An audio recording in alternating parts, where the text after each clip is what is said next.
Let's talk about some Canadian symbols. The beaver is an animal that chops down small trees and gathers sticks to build its own house, called a dam, on rivers. Canada geese are large birds that live near ponds and lakes. Canada geese fly south in winter and return to Canada every spring. When Canada geese fly together, they create a V shape and make a honking noise. A moose is a very large animal with antlers. You can find moose in every single Canadian province and territory. Loons are birds that live on lakes and have a very distinctive call. The Canadian $1 coin features a loon, which is why it's called a loonie. A canoe is a small boat that people paddle on rivers or lakes.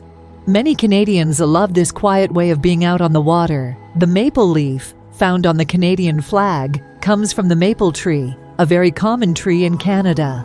Maple syrup is sweet and comes from maple trees. Maple syrup is often used on pancakes and is a beloved Canadian treat. Hockey is a very popular winter sport in Canada. People play hockey on ice rinks, both indoors and outdoors.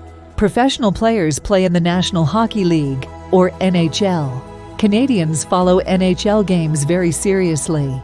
Lacrosse is played outside during the summer or indoors in winter. Lacrosse is a fast-paced game played with a lacrosse stick and ball. An inukshuk is a stone shape made by the Inuit. The Inuit people originally made inukshuks to guide travelers or to mark special spots. Inukshuks became a symbol of Canada's north and the Inuit people. The Royal Canadian Mounted Police, or RCMP, are Canada's national police force. On special occasions, the RCMP wear red uniforms and ride horses. A toque is a warm hat worn in the winter. Wear one to keep your ears warm. There you have it, some of the main symbols of Canada.